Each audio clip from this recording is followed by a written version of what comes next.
Welcome to Mindfulness Manufacturing. My name is Trevor Blondeel. Spending 25 years in manufacturing, I discovered the real impact we have on turnover, communication, and the ability to manage change is how we show up. That's the essence of emotional intelligence. In each episode, we bring a guest or message to expand your skills, engage your people, and grow your organization. So let's jump in. Meeting new people is a way for all of us to just get a different perspective on whatever that topic may be. And I gravitate to people that just have that positive energy, or just, you just know when you meet someone, it's like, oh, I'm super curious. And I met Kate O'Neill, and I didn't know exactly all her background, but I knew there was something going on there. And right away, I heard this term, strategic optimism, and this amazing tech background. Kate, welcome. And what is this all about? Thank you, Trevor. It was such a great pleasure to meet you too. And I definitely know what you mean about that vibe right away. For me, strategic optimism is the notion that we have the opportunity to embrace the best possible future by really acknowledging what that view of the future is, what we want to have happen, what we know we can make happen, and then being relentlessly strategic about how we get there. It's an acknowledgement of the fact that the way that we've always talked about the future, usually we talk about dystopia versus utopia, and I think that's not only a useless framework, but an actively harmful one, because it tends to distance us from our own agency, and the sense that we actually control the outcomes of what we do every day. The things that we do every day are actually shaping the future. So with that, I say we should reclaim that agency and say that what we actually do every day is going to shape the future. Let's actually shape the best possible future by being very intentional about the world we're creating. So we're going to leave the listeners with some strategic ways to remain optimistic, because it's a challenge when you go in and perhaps the line's down, or there's a lot of issues that we have from home that come in, and then this whole technology and how that spins into it. And for emerging leaders in manufacturing, it's coming down to more decision making and connecting with people.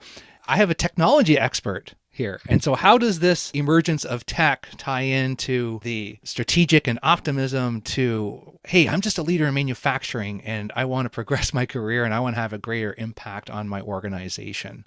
So what are you learning? It's so interesting because those things all do sort of scaffold together. You start from, leading in a manufacturing space, and you know that increasingly leading in manufacturing, or really in any industry, means an increasing amount of technology, an increasing amount of data-driven decision-making, an increasing amount of automation. And that means also that an increasing amount of decision-making is being done, or at least recommended, by machines, by algorithm, by robot, by automation in some way. And that means that there's now this kind of at least a balance, if not a disconnect between, the human side of decision making and the machine or automated side of decision making. And we have to be very clear about what it is what we are actually asking machines to do when we empower machines with decision making about the shop floor, about labor, about workflow, about whatever the supply chain, whatever it might be that we're empowering machines to make decisions about, and then take back and really integrate our own strategic framing for the kind of decisions that we believe we make the best, because we haven't yet figured out how to make machines very good at wisdom, for example.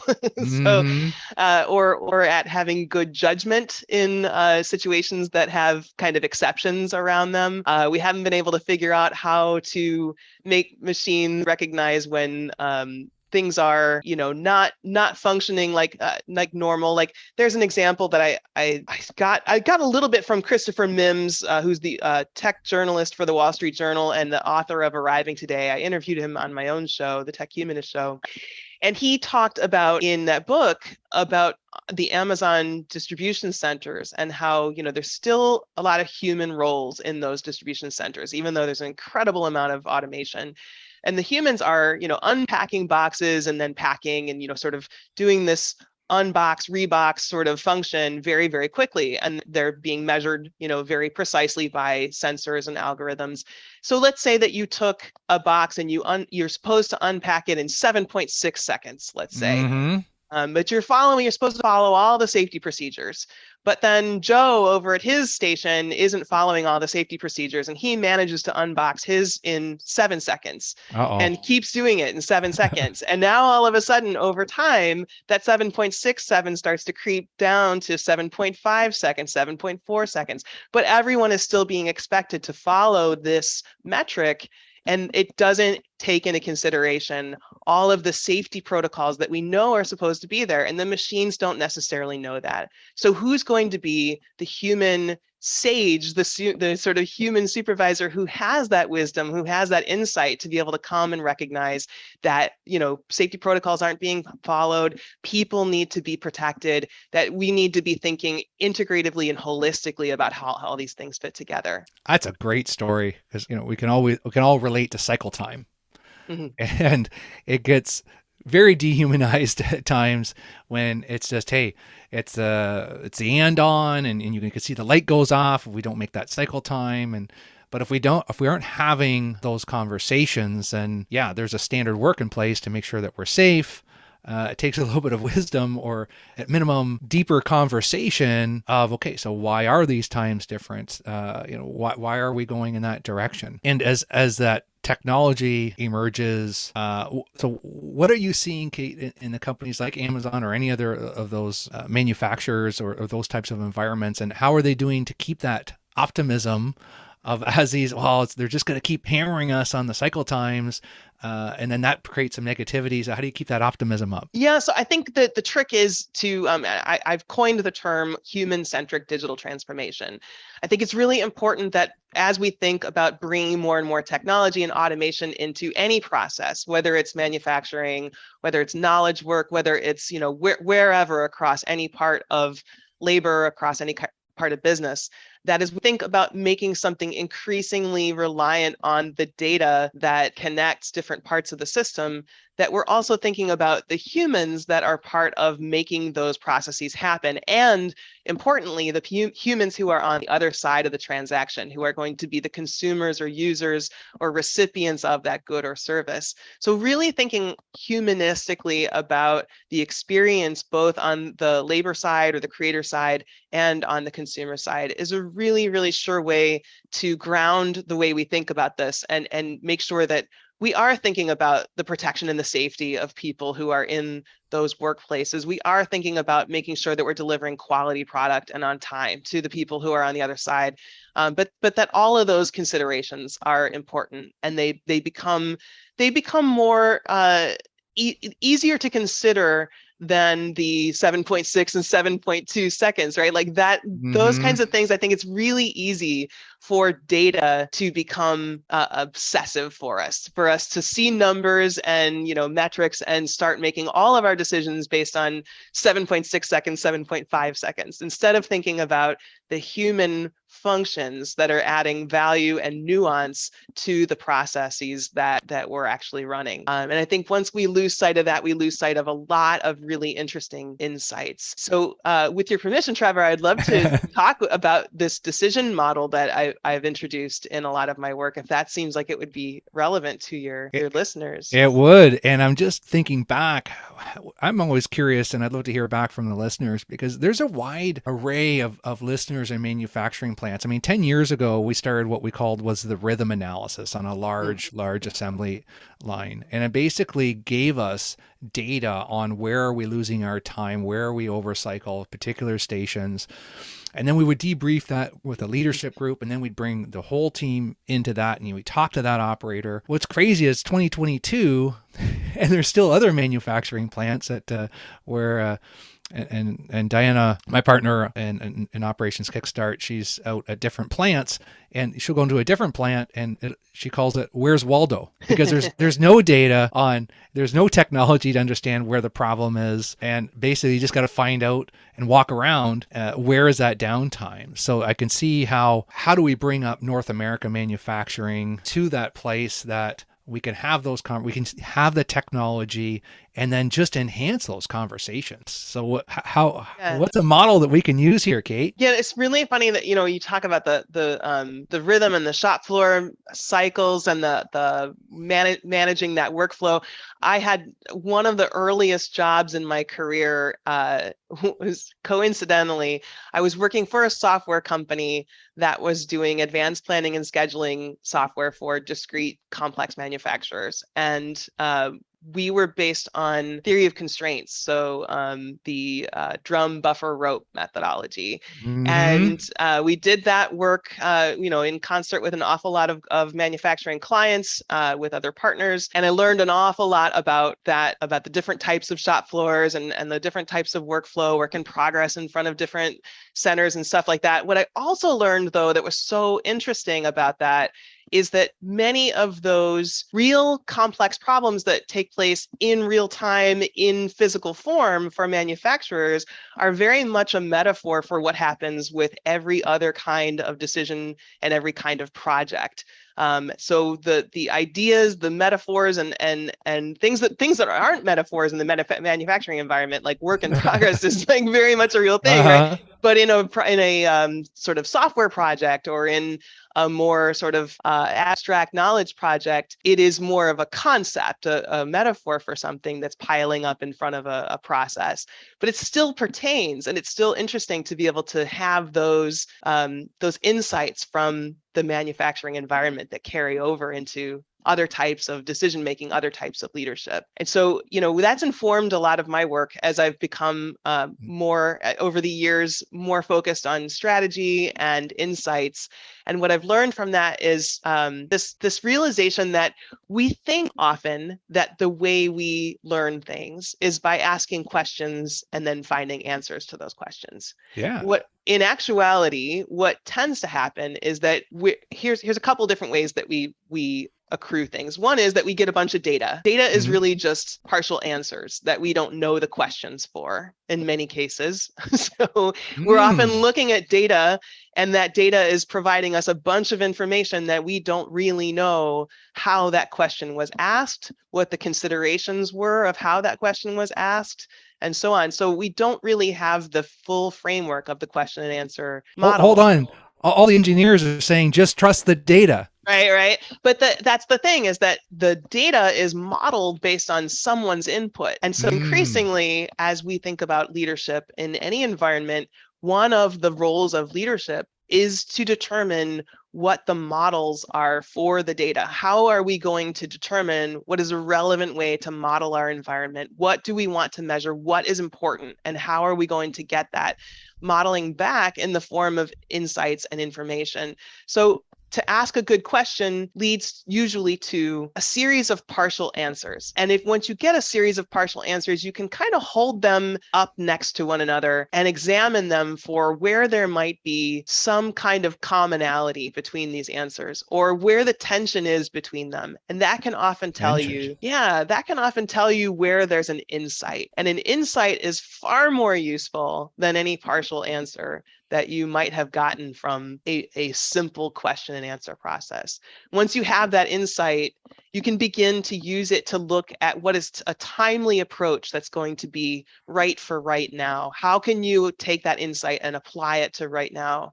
It can also start to show you something about foresight, something about the future that gives you a good clue about where you might start to align what you need your resources to be, and where you need your resources to be for the future, for where your business needs to go, for where you need to lead us in the future. So hopefully that makes sense for folks. I usually have a diagram when I you can see, if you were watching me, you'd see me gesticulating wildly as I'm trying to describe this. But Kate's hands are wild. And I can see that, and we have some data on a line, and then we bring different maintenance operators and different perspectives into it. And I believe our brains just want to go to what's that quick fix, right? What's going to change that cycle time from 7.6 to 7.0 now? But it's digging a little bit deeper and just saying, okay, so this is the data that we collected. So now I believe that we want to jump in and just kind of look at that. But it does bring me back to moments where we'd have an overcycle on a station and the data's driving us in one direction. But when you get different perspectives from the person that's loading the parts, the person that's doing the touch up on the weld, to the tool maker that's maybe making an adjustment. And through that, if you take all that little bit of this, what I'm hearing then, Kate, is that you got to kind of step back for a minute, which is really, really hard to do because we're hour to hour and every cycle counts, and really step back and kind of say, if we want to be emerging leaders in decision making, you need some type of a model to kind of step back and say, what do we know for sure in the data? But then how do we get a different perspective on it? And is it just a matter of talking to those different people and kind of writing that out? Or what does that look like? Yeah, it can be a matter of going back to either whoever created the model that collects that data in the first place to find out, what is this actually measuring? When I see this 7.6 seconds, what is it that I'm actually looking at? Is it literally telling me how fast this person is doing this function, or give me the specifications? It's how fast this person is performing this function, regardless of whether they're following all of the measures that we put in place, blah, blah, blah. I think it's really important to understand with precision what it is that you're looking at in any one of these sort of pieces of data. It's also important, though, to recognize that one of the things that I like to say or remind audiences is that machines are what we encode of ourselves. And so when we think about it, that is an increasingly important role of leadership, is to recognize that we are setting the precedent for what gets encoded. When we say this is important, we've now made it a priority for the software developers, for the technologists, and for the engineers and data modelers to go encode that priority into the algorithms and into the ways that we're capturing data and reporting that back into dashboards and analytics and so on. And so if we're saying it's really, really important that we be fast, but we're not, it's really, really important that we be safe, for example, or have high quality, or have a good quality of work in this environment, that there's team morale, that there's, quality of life for people. Whatever the important thing is, if we think it's important, but we're not actually saying it's important, and we're not actually making sure that it is literally encoded in the way that we are building our businesses around us, then we're missing a truly fundamental part of what it means to lead in a technology-driven world. Man, I just got chills down my back there thinking of some relationships with Bruce and Rich. Were a couple brilliant controls people that we got to work with. And when we brought them into the mix and they actually developed a lot of this technology around how do we understand where we're losing our time. And the more we understood on how they develop that technology and then how we are applying it, then they could improve it. And it just brings me back. It is those relationships. And the trust level was just so high, which a lot of times we don't always have. And thinking, so why was the trust so high then? Well, it's because of those deeper conversations that we had with them and understanding that data and, okay, maybe collecting something a little bit different. And they loved when we came back and asked them to make a change every other day. Not. But it was really kind of, developing that relationship with them and unpacking that. And so you're the author of A Future So Bright. And so how does this get brighter as our future goes here, Kate? Well, in A Future So Bright, we looked at a lot of different industries. We also looked at a lot of different facets of what's affecting society. And so some of the things, you just mentioned trust as one of the dimensions of what makes team dynamics work so well.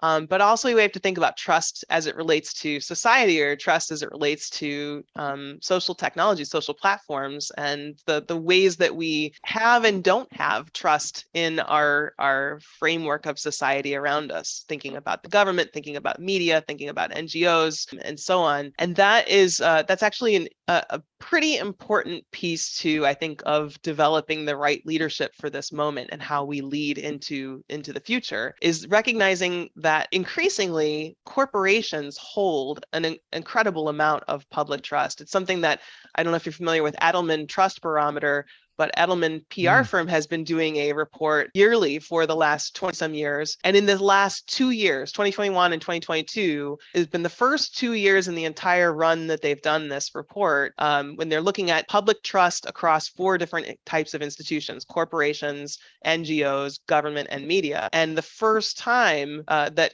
public trust was highest in corporations was in these last 2 years. So out of all those 4 institutions, which means an incredible opportunity and an incredible responsibility for corporate leaders, for business to step up and say, we need to be very responsible about how we use public trust, how we stand for what matters, how we make sure that we're being incredibly responsible with the data we're collecting about people, with the way we're using that, with the way that we are empowering people with that data or manipulating people with that data, all of that, right? So it comes back to some very heavy decisions that business leaders need to be making in this moment, taking us forward into a brighter future.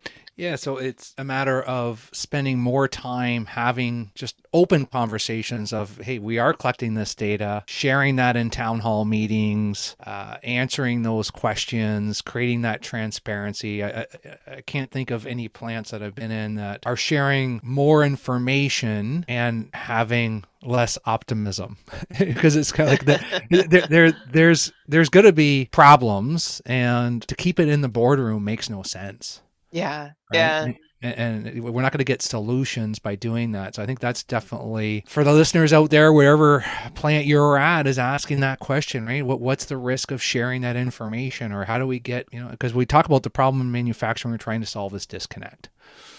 And I love the whole concept around, keep driving that technology, but it's not a standalone. It's not in God we trust. Everyone else brings data. Well, I also think it's important in this era of increasing uncertainty. I think a lot of us feel like there's just an awful lot of change factors that are bigger and faster than we've ever experienced in our lifetimes. Between the pace and change of technology and climate change and geopolitical upheaval of various kinds. You could just go on and on: misinformation, disinformation, cybersecurity issues, and so on. It's a lot of factors that I feel that the weight of those things on leaders right now, and leaders, I think, increasingly feel like, how on earth am I supposed to make sweeping, big, wide, far-reaching decisions given how uncertain everything feels? And so part of what strategic optimism is about, and this decision-making clarity model, and all of what I've been talking about, is to try to empower leaders with as many tools as possible to make the best decisions they can in light of those circumstances. And so one of the things that I think you have to know you're making the best decisions. So we have to unpack what best really means. And that, obviously, we've talked a little bit about that. We need to make sure that we're examining the questions that have brought us the partial answers. We need to make sure that we're looking for insights. We need to make sure we're looking for solutions that are timely, as well as those that are timeless, that we can move forward into foresights.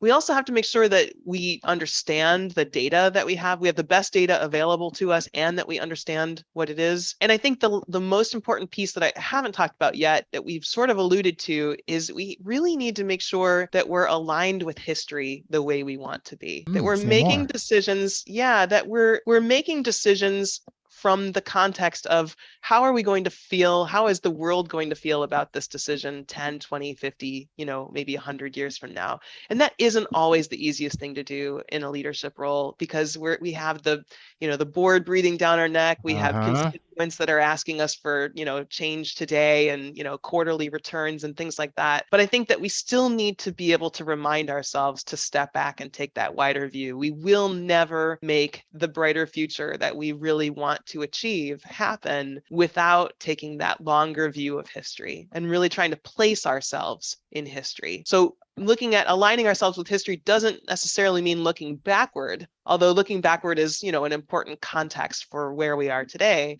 It really means looking forward and making sure that we are the history that we want to create, that we're making the right kind of historical decisions, that we're making those decisions wisely, that we're empowering, certainly using technology to make more efficient, more effective decisions, and putting technology in place where it makes sense and how it makes sense. Absolutely. And I'm all about that. I'm so about empowering technology to do what technology does well. But I am very much about making sure that we're using what humans do well very, very sagely too. And what humans do well is meaning. And we do very well at nuance and value making and context and making good judgments. Obviously, not everyone does, but that's the kind of qualities we're looking to lift up and really center with the work that we're doing. And so as we put more and more technology, more automation into place, making sure that we're actually putting the right kind of human skills, the right kind of human values into that centered place as well, and amplifying that and making sure that's what gets carried forward into the future that we're creating. Yeah, and you're going to be, your actions today become history. That's right. And then we talk about a lot of leadership, legacy, and just having that, hey, am I going to look back and I have this data and I can remember driving my teams and looking back of like, I probably wasn't really thinking about the future. I was probably thinking of just, yeah, this is today and we're short. And I actually got it on my website. I got a message last week from someone that worked for me over 10 years ago. And it was a less flattering message.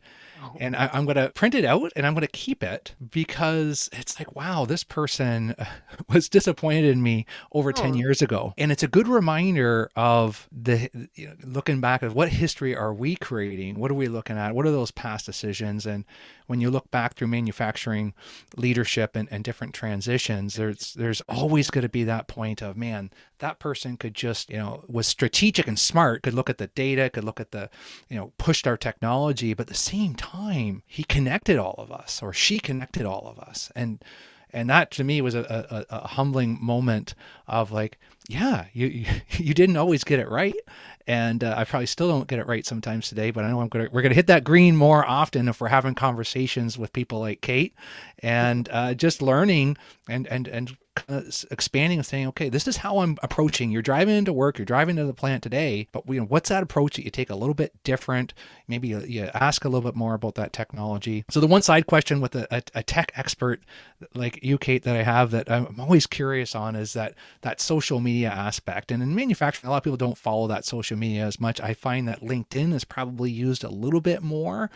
But when we talk about strategic optimism, maybe leave our listeners with a couple tips on how do we maintain optimistic when we got shortage of people, we've got downtime, and we're struggling with our data. Gosh, well, it's hard to be optimistic in an environment where you have a lot of things going difficult. That are difficult and challenging. But actually, I think, optimism is really just about saying, look, there's still a best way that this can go. And the strategic part of that optimism is saying, all right, how do we get to that best way that this can go?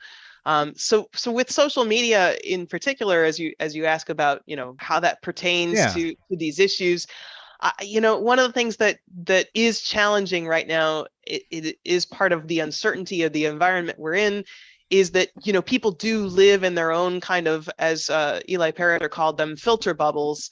And we do have this kind of polarization of news and information, an awful lot of difficulty in trying to come to some sort of central understanding of what is true. So as I talked about trust before, the future of truth is also one of the aspects that I examine in A Future So Bright. And it's tough to have that conversation because I think immediately people start to feel very defensive, like, no, but my version is the correct one. Absolutely.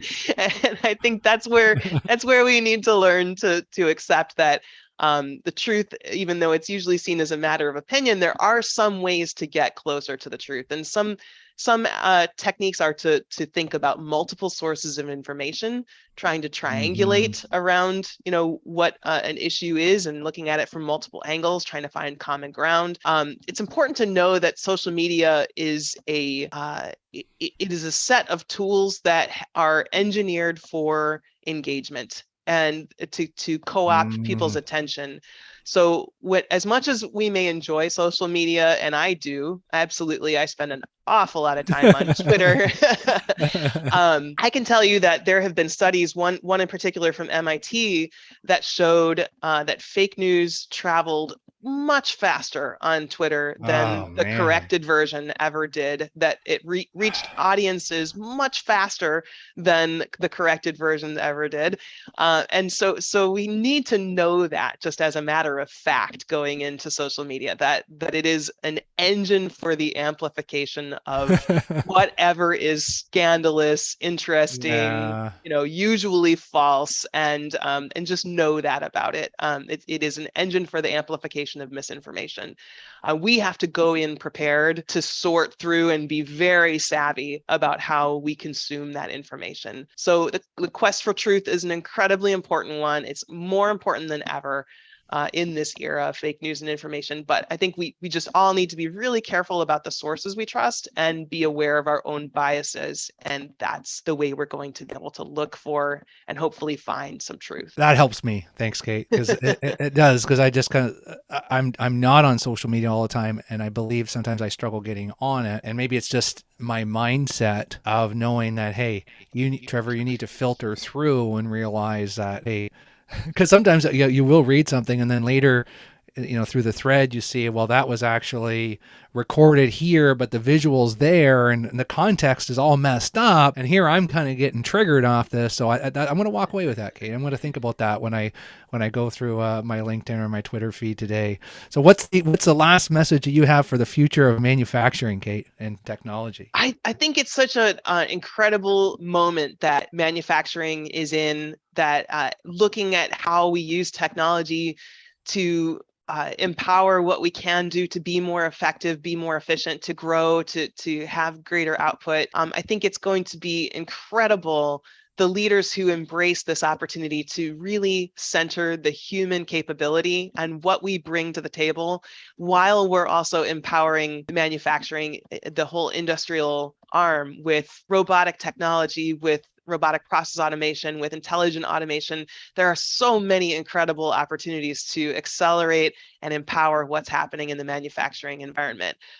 Where humans come into play is going to be different from manufacturer to manufacturer, from industry to industry. But it's going to be so important to make sure that we're using a human capacity for meaning and understanding, what is meaningful, what is valuable, what is nuanced and important, what has significance, what is relevant, and that we're encoding that where possible. Remember, please, that machines are what we encode of ourselves. So please be responsible about how you encode what is valuable to your organization. I love it. The whole aspect ties directly to mindfulness.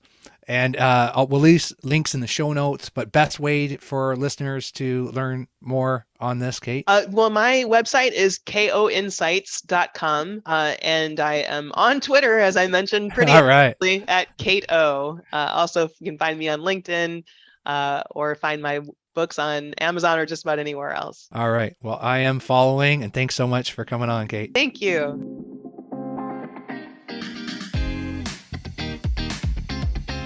Hey folks, appreciate you taking the time to join us today.